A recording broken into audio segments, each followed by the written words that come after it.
Margaret, don't fall asleep. The paramedic's scream cut through the fog of pain. The 67-year-old woman felt warm liquid flowing down her face, but her eyes saw nothing. Only blackness. Glass in my eyes. She mumbled, trying to touch her face. Don't touch it. Young hands firmly held her palms. We're almost at the hospital. 3 hours ago, Margaret was driving the familiar road to Calgary. Clear December night, empty Highway 2A. Suddenly, blinding headlights coming straight at her. Horrible crunch of metal, pain. In the ICU, Dr. Thompson spoke quietly, but each word hit like a hammer. The fragments damaged both optic nerves. Surgery is possible, but the chances. How much? Margaret interrupted. 5%. Silence. Then her daughter Susan's quiet sob. Mom. That's it. Margaret clenched her teeth. I want to go home. But rehabilitation, the Center for the Blind. Home. To Edmonton. A week later, Susan drove her to the small house on 82nd Street. The same house where Margaret had lived for 40 years, where she raised her daughter after her husband's death. Mom, maybe it's better if you come with me? To Vancouver? No. Margaret felt the familiar hallway wall. This is my home. Susan left 2 days later, promising to return in a week. Margaret was left alone, with her darkness. First day, third attempt to get to the kitchen. A broken cup crunched under her feet. God, she whispered, standing among the shards. Suddenly, quiet whimpering behind the door. Margaret froze. The sound repeated. Not a threatening growl, but a gentle request. She carefully made her way to the door, opened it. Cold December wind, smell of snow. And something else, smell of wool, wet fur. Who's there? Silence. Then, barely audible breathing near her feet. Margaret slowly crouched down, extended her hand. A warm, soft muzzle touched her palm. A dog, medium-sized, judging by the height. Hello, she whispered. The dog didn't run away. Sat quietly, allowing her to pet his muzzle. Margaret felt scars on the skin, protruding ribs. You're hurt too, aren't you? The animal quietly whimpered, as if answering. Hungry. Margaret turned back to the kitchen, carefully stepping between the shards. She found a can of tuna, opened it. The smell of fish instantly filled the room. When she returned to the door, the dog was still there. Margaret put the can on the threshold. Here you go.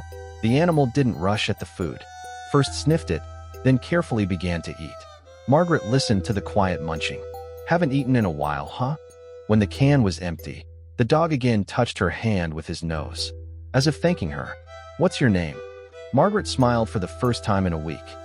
You look like an Eddie. Will you be Eddie? Quiet whimper. Eddie it is. She scratched behind the animal's ear. Listen, Eddie, I can't let you in. I have enough problems as it is. The dog laid down near the threshold. Didn't leave, but didn't insist on entering either. Good night, Eddie. Margaret closed the door. Snow began to fall outside the window. In the morning, she heard whimpering again. Eddie was sitting in the same spot, covered with snow. Oh my God! Margaret quickly opened the door. You were here all night. A cold nose touched her hand. The dog was shivering. Well, come on in. Eddie entered carefully, as if understanding this was an exception. Margaret found an old blanket, spread it by the fireplace. Just for today, understand? But when in the evening Eddie again lay by the door, ready to leave, Margaret couldn't let him out. Stay? Just don't abandon me, okay? The dog quietly whimpered and lay on the blanket. For the first time in a week, Margaret fell asleep peacefully. And in the morning, something strange happened. Margaret woke to an unusual sound. Light tapping at the kitchen door. Eddie, she whispered. Silence. The dog was sleeping on his blanket by the fireplace. But the tapping repeated. Margaret carefully got up, walked to the kitchen. Her foot stepped on something smooth. She crouched down, felt the floor. A newspaper. Fresh, cold from the frost. How did this get here? Eddie approached, quietly whimpered. Margaret startled. She hadn't heard him approach. Like a ghost. Did you bring the newspaper? The dog touched her hand with his nose, then walked to the kitchen door. It led to the backyard. Margaret opened it. Cold air hit her face, but with it came a familiar smell. The smell of McDonald's bakery from the corner street. Where from? She stopped. Eddie, how do you know where the bakery is? The dog returned inside, but at the door he turned around, as if waiting. The next few days were strange. Every morning Margaret found something necessary by the door. Sometimes a newspaper, sometimes a carton of milk, sometimes warm bread from the bakery. Someone's got the wrong address, she explained to herself. But when Thursday came and she decided to go to the store, something incredible happened. Margaret stood by the gate, holding the white cane Susan had given her. First independent outing in 2 weeks. Okay, she whispered. 20 steps to the bus stop. Then, suddenly something touched her leg. Eddie, you can't come with me. They'll catch you. The dog stepped back, but didn't disappear. Margaret began walking, carefully touching the ground with her cane. 5 steps. 10. At the 15th step, Eddie suddenly barked. Short, sharp. Margaret stopped. At that very second, a motorcycle roared past her. God, she was trembling. One more step, and she would have been hit. Eddie again touched her leg, as if saying, continue. 20 steps. 30. Margaret smelled smoke, heard car sounds. The bus stop. How did you know about the motorcycle? She whispered. But Eddie had already vanished. On the bus to downtown, Margaret thought about the dog. How does he know the city route? Why does he appear exactly when needed? At the Safeway store on 82nd Street, cashier Linda was surprised. Margaret, how did you get here? By bus. What? I thought. After the accident, your daughter said. I'm not disabled, Linda. Margaret gritted her teeth. I just can't see. Shopping took an hour. Leaving the store became a nightmare. Noise, voices, cars. Margaret stood by the doors, not knowing which way to go. Suddenly, a familiar touch on her leg. Eddie. She leaned down. How did you? The dog quietly whimpered, walked to the right. Margaret followed him, feeling that he was leading her along the shortest path to the bus stop. On the way home on the bus, a passenger behind her was talking on the phone. Yeah, lots of stray dogs. Especially one red mixed breed. Aggressive, they say. Social services are doing a roundup tomorrow morning. Margaret shuddered. Red mixed breed. At home, she rushed to look for Eddie. The dog was sitting by the fireplace, as if nothing had happened. Eddie. She crouched down, hugged him. They want to take you away. The dog quietly whimpered, pressed against her. I won't let them. You hear? I won't let them. But in the morning, when Margaret woke up, Eddie wasn't there. In his place lay a note, written in a child's handwriting. Your dog helps me get to school. Please don't take him away. Tommy, 8 years old. Margaret felt cold in her stomach. How many more people know about Eddie? How many does he help? Outside the window, voices began. Cars were stopping. Service vehicles, she whispered. Someone knocked on the door. Margaret's heart pounded. Through the window came official voices. Animal control. We have reports of an aggressive stray in this area. The knocking became more insistent. Margaret pressed against the wall, holding her breath. Ma'am, we know someone's home. We just need to check if you've seen a red mixed breed dog. Where was Eddie? Margaret's mind raced. If they found him here, they'd take him to the shelter. And shelters in winter. Coming, she called out, trying to sound normal. She opened the door. Cold air and 2 official voices. Morning, ma'am. Officer Johnson, Animal Control. We're looking for a potentially dangerous stray dog. Red mixed breed, about 50 pounds. Dangerous.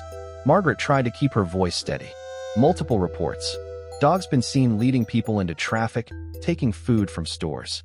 Unusual behavior patterns. Leading people into traffic? Margaret's blood chilled. They had it completely wrong. I haven't seen any dog, she lied. Mind if we take a look around? Sometimes these strays hide in yards, garages. Margaret hesitated. Where was Eddie hiding?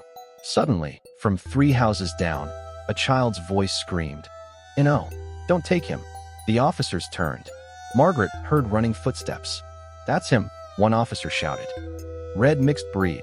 In the chaos that followed, Margaret heard multiple voices, children crying, adults shouting, dogs barking. More than one dog. False alarm. Officer Johnson said 5 minutes later. Different dog. Belonged to the Hendersons. Kid was just scared. They left. Margaret closed the door, her hands shaking. Eddie, she whispered. Nothing. An hour later, the kitchen door creaked. Familiar paws on the floor. Where were you? Margaret knelt down, feeling Eddie's cold, wet fur. The dog was panting heavily. Where had he been during the search? As she dried him with a towel, Margaret found something attached to his collar. A small piece of paper with an address. 127, Pine Street. Back in 30 minutes. Margaret's hands trembled. Eddie wasn't just helping her. He was helping others. On a schedule. Outside, snow began falling harder. And somewhere in the city, People were waiting for their invisible guardian to return.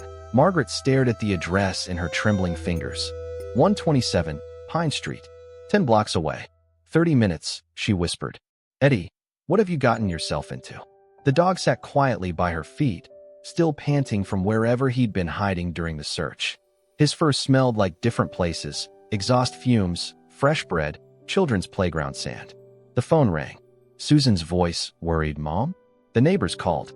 Said there were animal control trucks on your street. False alarm. Different dog. Good. Listen, I'm coming back early. Tomorrow morning. This whole living alone thing. Susan, I'm fine. No, you're not. Mrs. Chun from next door says you're talking to yourself in the yard. Margaret's heart skipped. Mrs. Chun must have seen her with Eddie. I have to go, dear. She hung up before Susan could argue. 24 hours. If Eddie was going to disappear into the system, it would happen before Susan arrived. That afternoon, Margaret made a decision that would change everything. She put on her warmest coat, grabbed her cane, and headed for Pine Street. If Eddie had a schedule, she needed to understand it. The walk took 40 minutes. Margaret had to stop 3 times to ask for directions. At 127, Pine Street, she found a small apartment building, the kind where elderly people lived on government pensions. She pressed the buzzer for apartment 3B. Hello. An old man's voice, suspicious. I'm looking for someone who knows about a red dog. Silence. Then the buzzer rang, letting her in. The man who opened apartment 3B was ancient, maybe 85, with a voice like sandpaper. You're the blind lady from 82nd Street, he said. Eddie talks about you. Margaret nearly dropped her cane. Eddie talks. The man laughed, a dry sound. Figure of speech. But that dog, he's got more sense than most people. Come in. The apartment was tiny, overfilled with old furniture. It smelled like medicine and loneliness. Name's Walter, the man said. Eddie shows up here every Tuesday and Friday. Brings me my pills from the pharmacy. How? Smartest damn thing you ever saw. Pharmacist on White Avenue. Mrs. Patel, she puts my medication in a special bag. Eddie picks it up, brings it here. Been doing it for 6 months. Margaret sank into a chair. 6 months. Started right after my heart attack. I couldn't walk that far anymore. One day, this dog just showed up with my pills. Figured someone sent him. Took me weeks to realize he was doing it on his own. But how does he know your schedule? Walter was quiet for a moment. You want some tea? This story's longer than you think. As Walter made tea with shaky hands, he told Margaret about Eddie's network. Mrs. Rodriguez on 95th Street. Eddie brought her groceries when her arthritis was bad. The Kim family's autistic son, Eddie walked him to school every morning, keeping him safe from bullies. Old Pete under the bridge. Eddie brought him food and stayed with him during cold nights. 15 people, Walter said. Maybe more. All of us, forgotten by everyone else. Margaret felt dizzy. But why? Why does he do it? Some dogs are just born knowing things. Walter handed her a mug of weak tea. My grandfather had a dog like that in Saskatchewan. For years. That dog could sense German planes 20 minutes before the air raid sirens. This is different. Is it? Maybe Eddie just sees what the rest of us miss. People who need help. A scratching sound at the door interrupted them. Walter smiled. Right on time. He opened the door. Eddie entered, carrying a small paper bag in his mouth. He dropped it at Walter's feet, then noticed Margaret. The dog's reaction was immediate. He whined, looking between Margaret and Walter with what could only be described as worry. He's upset you followed him, Walter observed. Eddie likes to keep his work separate. Margaret reached out. Eddie came to her, but his body language was tense. I had to know, she whispered to him. They're looking for you. It's not safe.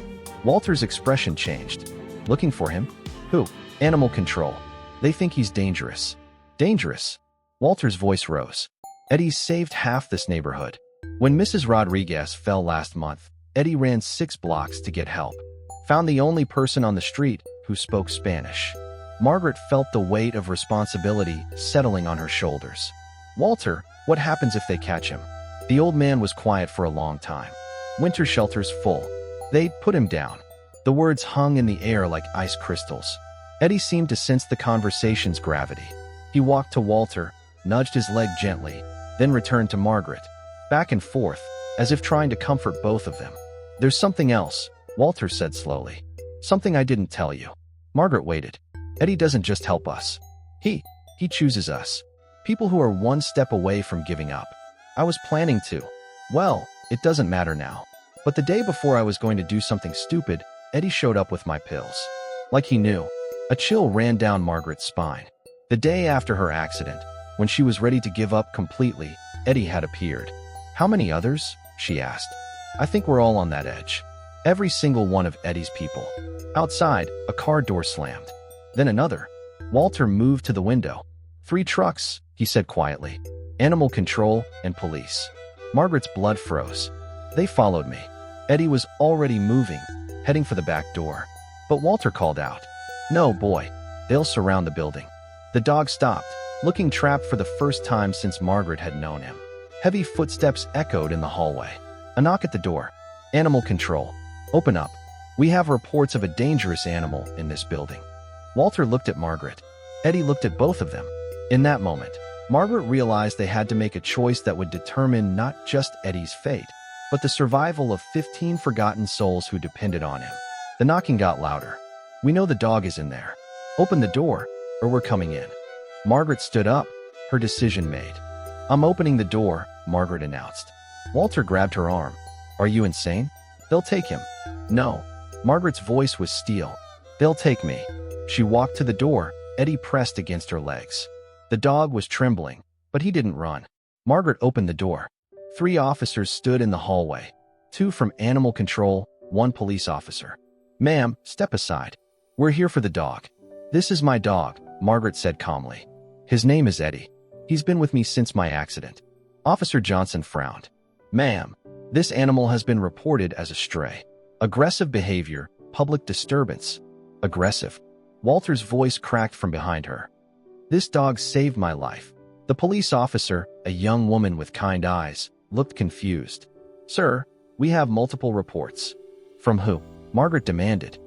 Who reported him? Johnson checked his clipboard. Anonymous calls. Dogs stealing food. Leading people into dangerous situations. Walter laughed bitterly. Leading people into dangerous situations? Like leading Mrs. Rodriguez away from a gas leak last month? Or leading little Tommy Kim away from those bullies who were going to beat him up? The female officer, her badge red, Constable Williams, looked interested. Can you elaborate? Eddie doesn't steal food, Walter continued, his voice gaining strength. He picks up prescriptions for people who can't walk. He gets groceries for families with no car. He watches over kids whose parents work double shifts. Johnson was unmoved. That's a nice story, sir, but we have protocols. Unlicensed dogs, especially strays. He's not unlicensed. Margaret reached into her pocket, pulling out papers Susan had insisted she keep. Registration, vaccination records. All current. She was lying. The papers were for her previous dog, who died 2 years ago. But in her desperation, she hoped they wouldn't look too closely. Johnson examined the documents. His partner, an older man named Torres, was studying Eddie with professional interest. This dog's in excellent condition for a stray, Torres observed. Well-fed, groomed, clearly socialized. Because he's not a stray, Margaret insisted. He's mine. Williams looked between Margaret and Walter. Sir, you mentioned specific incidents. Mrs. Rodriguez, the gas leak. Walter nodded eagerly. 3 weeks ago. I saw it myself. Eddie started barking at her door, wouldn't stop. When she came out, he led her across the street. 10 minutes later, the gas company shows up. Major leak in her basement. Could have killed her. And you witnessed this? I live right here. Apartment 3B. I see Eddie's rounds every day. Margaret felt a flicker of hope. Williams seemed genuinely curious about Eddie's behavior. But Johnson was losing patience. Look, we've got reports and we've got protocols. I don't care if this dog can do calculus, if he's unlicensed. The papers show he's licensed, Williams interrupted, studying Margaret's documents more carefully. Johnson snatched the papers. As he read, his expression changed. Margaret's heart sank. He'd spotted the discrepancy. These papers are for a golden retriever named Buddy, Johnson said coldly. This is clearly a mixed breed. Ma'am, you're lying to a police officer. The hallway fell silent. Margaret felt Eddie press closer to her legs. She began. Margaret, a new voice from the stairwell. All heads turned. A woman in her 40s was climbing the stairs, followed by a teenage boy with Asian features. Mrs. Patel? Walter sounded amazed. What are you doing here? The woman, the pharmacist Walter had mentioned, was breathing hard from the climb. Walter called me, said there was trouble. Behind her, the teenager stepped forward. That's my dog, he said quietly. Everyone stared. The boy looked terrified but determined. Tommy, Walter whispered. Tommy Kim nodded. Eddie helps me get to school. When the bigger kids try to hurt me, he's my friend. Margaret felt the ground shifting under her feet. 3 people now claiming Eddie. Johnson looked exasperated. So which is it? Your dog. He pointed at Margaret. Your friend? At Tommy. Or some kind of community pet?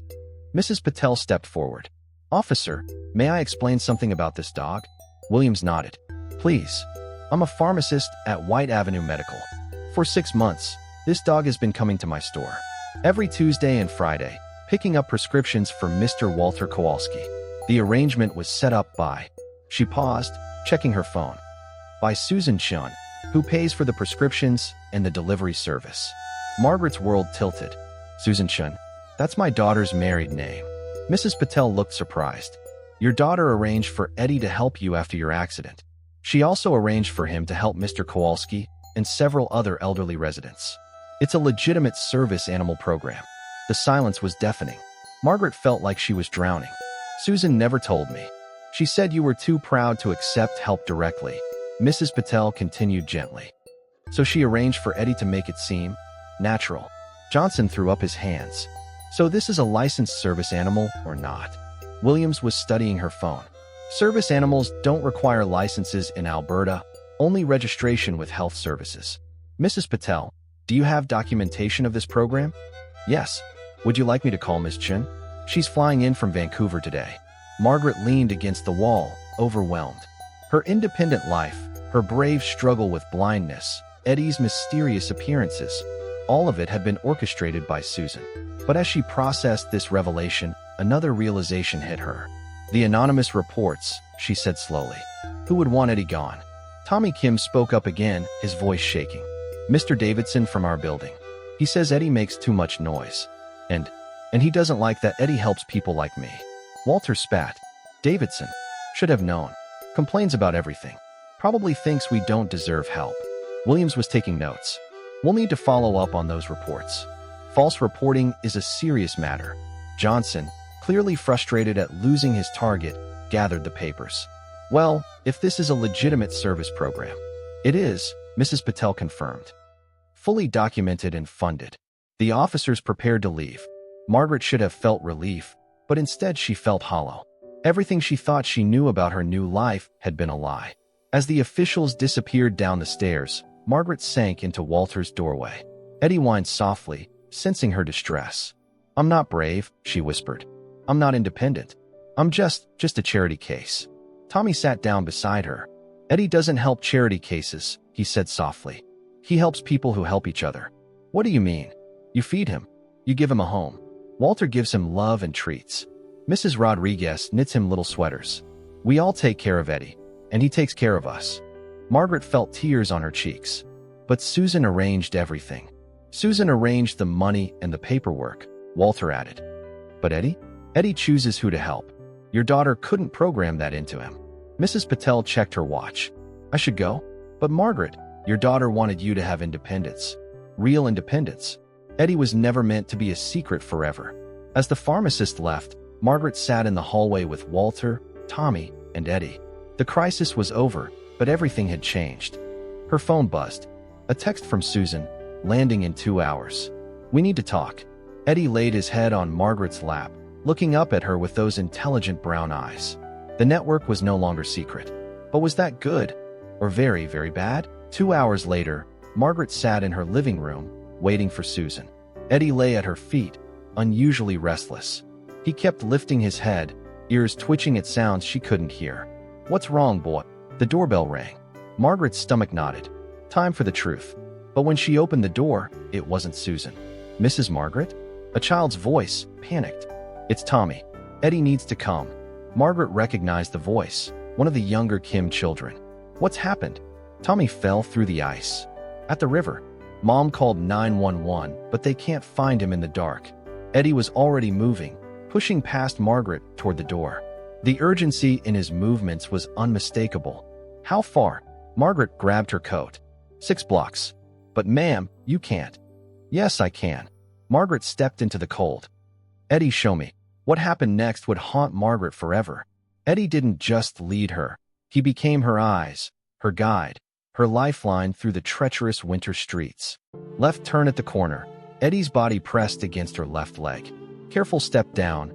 His warning whine when the sidewalk dropped. Stop completely. His bark when cars approached the intersection. They moved faster than Margaret had traveled since her accident. Eddie seemed to understand that every second mattered. At the river, chaos. Flashing lights, shouting voices, search teams with flashlights scanning the dark water. The current took him under the bridge, someone yelled. We can't see anything. Margaret heard Mrs. Kim crying in Korean, heard the helplessness in the rescue workers' voices. Eddie pulled away from Margaret, ran toward the water's edge. She followed carefully, feeling her way along the guardrail. Eddie, no, she called. You can't go in there. But the dog was already moving along the riverbank, nose to the ground. Margaret realized what he was doing, tracking Tommy's scent along the shore. He's following the current, she shouted to the rescue team. The dog's tracking him. A flashlight beam swung toward her. Ma'am, get back. This area isn't safe. My dog knows where Tommy is. Margaret heard Eddie barking frantically about 50 yards downstream. Different bark, sharp, urgent, specific. There, she pointed toward the sound. Eddie found him. Rescue workers crashed through the underbrush. Margaret heard splashing, urgent shouts. Got him. Kid's unconscious, but breathing. How did that dog know? Get him to the ambulance. Margaret felt her way toward Eddie's barking. When she reached him, the dog was soaking wet, shivering violently. You went in the water, she whispered, running her hands over his freezing fur. You saved him. Eddie leaned against her, exhausted. In the distance, she heard the ambulance sirens fading as they rushed Tommy to the hospital. Mrs. Kim appeared beside them, sobbing. The dog saved my son. Eddie's saved all of us, Margaret replied softly. An hour later, back in Margaret's living room, she sat with Eddie wrapped in towels by the fireplace. The dog was finally warming up, though he still shivered occasionally. The front door opened. Susan's voice, Mom? I'm here. Margaret didn't move. In the living room, Susan appeared, carrying luggage and flowers. She stopped when she saw Margaret and Eddie huddled together. Mom, you're soaking wet. What happened? Margaret looked up at her daughter, or rather, looked in the direction of her voice. We saved someone tonight. Eddie and I. Susan sat down slowly. Mrs. Patel called me. About the officers, the program being discovered. Mom, I can explain. You arranged everything. Margaret's voice was calm, not accusatory. The prescriptions, the grocery deliveries, even Eddie finding me. I was trying to help. I know.